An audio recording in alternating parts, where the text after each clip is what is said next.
Sandra Lipner. I'm a PhD researcher at Royal Holloway, University of London, in history.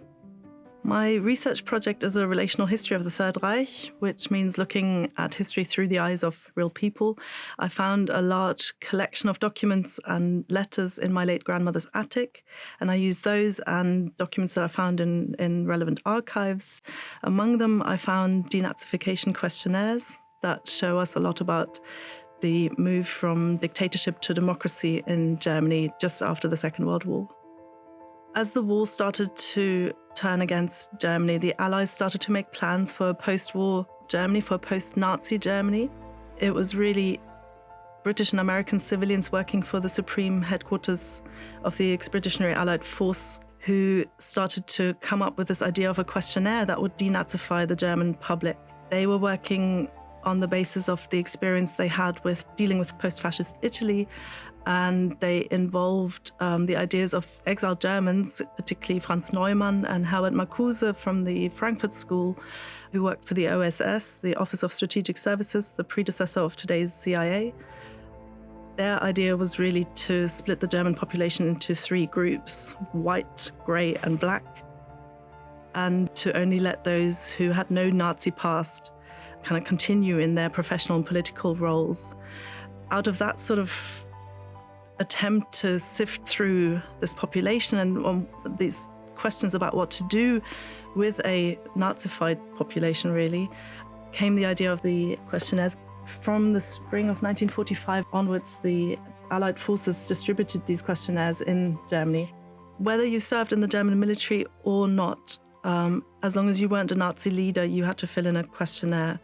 So the questionnaire was for men and women, although less women filled it in, men and women of the German public.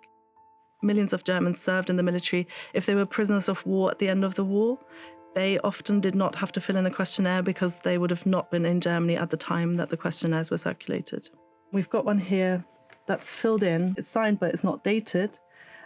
So it's a draft, and it's got 91 questions that take us through my maternal grandfather's personal details, his educational background, his military service.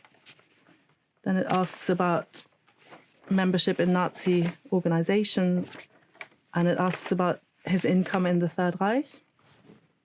It's a bilingual document. It's in French and German, which shows us that he lived in the French zone.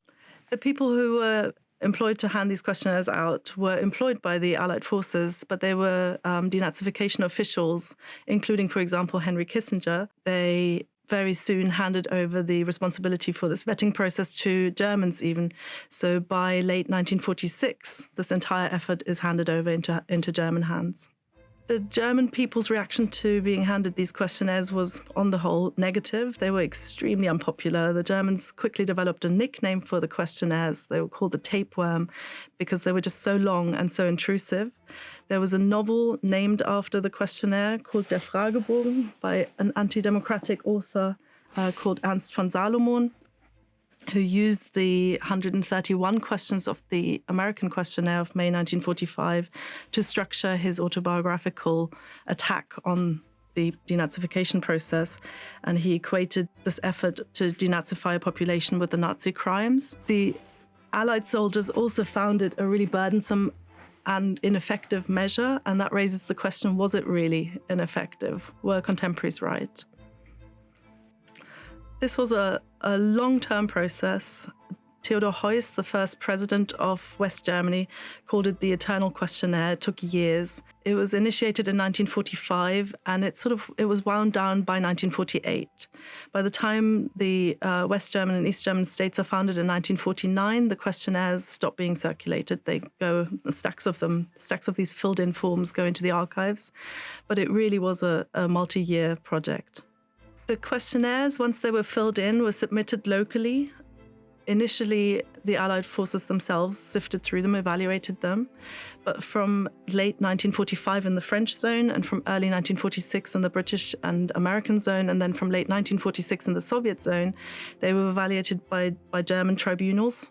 The information that was gathered through the questionnaires, so all these 90 or 131 questions, or later on we've got less questions covering the same ground, all this information gets cross-checked where possible against the documentation that the Allies saved from the Nazi era. So we have, for example, in Berlin, the Berlin Document Center, where the Nazi membership file was maintained and saved. The information where possible gets cross-checked against these historical documents, and the respondent gets then categorized into the categories of offender, follower, or exonerated. And depending on which group they fell into, they were then given a fine, or they were allowed to re-enter or remain in employment. By hooking this political vetting process to employability, this becomes the eye of the needle, really, of the post-war era. In order to remain politically and professionally active, you had to pass your questionnaire. You therefore had to have a narrative about your own past. You had to confront your own past, and you had to have a narrative that was not a Nazi narrative. And in that way, the Allies successfully shifted, even if superficially, the thinking and the way of self-representation in Germany into non-Nazi channels. The interesting thing about the questionnaires is that it's a whole Germany effort by all four Allied forces. So we might have expected the Soviets, for example, to have a very different approach to denazification, but in fact what we find is that denazification took the shape of the questionnaire in all four zones and roughly ran the same course of events. So by 1948, we find that in all four zones, denazification has given way to amnesty and exoneration. The Soviets declare in March 1948 that denazification has been a success and is now over. By April 1948 in the West, the Marshall Plan makes West Germany into an economic and political ally of the Western world, and so denazification also peters out at that point. That's really why these questionnaires are so fascinating, because they are a symbol of post-war Germany for the whole of Germany. Regardless of which zone you lived in, regardless of your socioeconomic background, you had to fill in, or you were very likely to fill in, one of these questionnaires if you were an active member of professional and political Germany. Among my late grandmother's books, I found this German history textbook from school. It was published in 1937, a Nazi approach or an ethno-nationalist approach to German history. So it covers the whole of German history as they conceived of it, from the Germanic prehistory to what they call our current times. And when we get to those current times, so to the Third Reich, what we find is that the chapter is missing, and it was denazified either by my family itself or by the Allied forces.